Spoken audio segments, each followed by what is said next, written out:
what we've realized is that we really need to make this more of a professional sport, somewhat similar to what other professional sports have done. You've said that. Take tennis or golf or take basketball. We need to make it entertaining, but in order to do that, we need to take an investment of our athletes and promote them. Because people don't go, okay, it's track and field. They turn on to see their favorite individual run. Just like when I watch basketball, I know basketball, but I want to see, Steph Curry, or I want to see LeBron James, or I want to see somebody Many that track athletes online have been complaining for weeks that they're basically destitute, poor, Yes. poverty-stricken. Thank you. How do you deal with had a that? hurdler in Nationals who was homeless. Lived Yes. in his car. Thank you. And How do that's you deal with what that? we are doing. That's the How do you next deal with step. that? I am not at liberty to give you the plan right now, unfortunately, but may I just say this? We are making a direct investment in our athletes, meaning payments, a living wage to our athletes. Will this be outside of the foundation grants, or will this be direct USATF? It'll be a combination of all. Okay. But we have got to make that investment. If we don't get our athletes to a level, then we will never grow the sport. Now, I worked, fortunately, for the 1994 World Cup of Soccer. Right.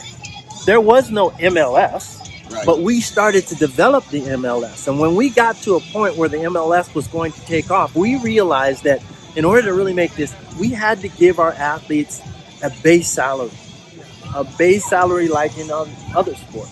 And so we started out with a base salary for everyone. And we are going to do the same here in the United States. It won't be, in track and field. But it won't be for everyone. You have to make a certain level. I mean, it's no use right now supporting an athlete who's competing at the NC2As because they have certain rules. The source of this, will this go back to Phil Knight and Nike again? How will you generate the money to make these grants to allow for a sustainable, living made a track and field living? So there are many different. There's the foundation that's helping. Yeah. There is the United States Olympic and Paralympic Committee is helping. Yeah. Our sponsors are helping. We have a plan that will enable the athlete to make money through other channels, supporting their media, supporting their social media presence.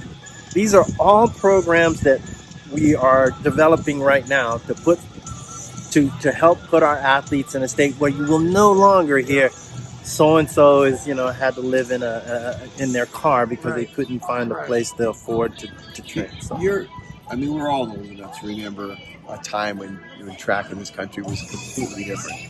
Yep. What are your emotions when you turn on the national championships last week? Qualifying for world championships in this country, in this brand new stadium, and it's a third full. And and the TV ratings are negligible. I mean, that it's been different. I can't lie to you, right? I was a little bit depressed about it. I was not happy with it, but just in general. I look at the realities of our sport. And when I first got started, there was nothing. I was like that guy who lived in their car.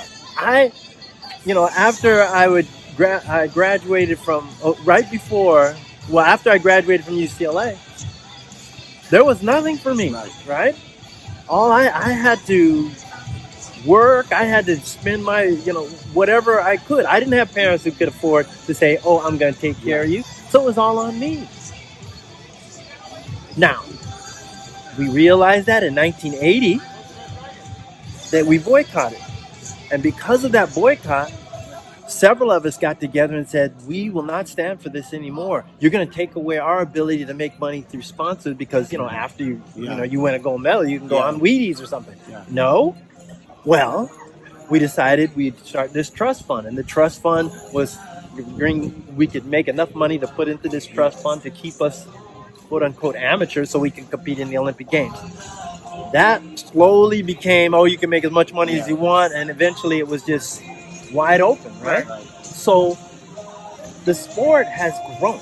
If you take a look at from that little seed where I was making, like $100 and rolling it up and sticking it in my, my pocket. And these are true stories, right? This is how you survive. But now you've got managers, you've got lawyers, with these people, agents, that are getting paid. And so I think the sport has advanced if you look at it in those means. I'm not sure where you want me to go with your question, but for me, the sport has grown. Now we have to take it to the next level. So you think it's in better shape now than it was 25 years ago? Absolutely. I think it's in better shape because, number one, we didn't have $500 million from Nike to go, have fun, guys, right? Number two, we didn't have the kind of athletes that we have now. Young, good-looking, smart athletes that are capturing the imagination of the United States. I mean, it's amazing. Allison Felix, she's maybe not one of the young ones, but she has really made this sport special because people relate to her. When I was competing, or 25 years ago, which I had already retired, but people weren't bringing their babies out, out and letting people see that, even as a mother, you can be a gold medalist, right? Right. You didn't do that. And you may be thinking of men, but I'm thinking this sport is more focused on women because our women have done something that they've just opened this up. Remember when Eastern European women just controlled track and field? Not anymore. Not anymore. It's the U.S. and our U.S. women who have made this sport huge.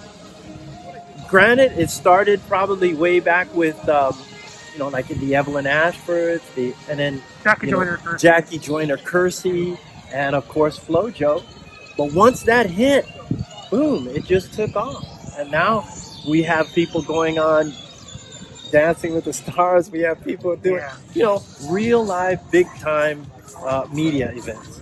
And I think that's really part of the growth that people don't see. But I see it because I've been around and looking at this and saying, we're finally getting there.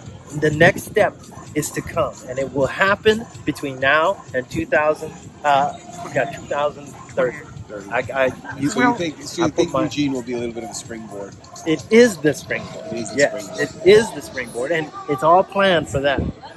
Boom. It's just like in 1994, we all planned that the 1994 World Cup would be the springboard for soccer in the United States. And look at this place. I mean, everybody knows soccer now, right?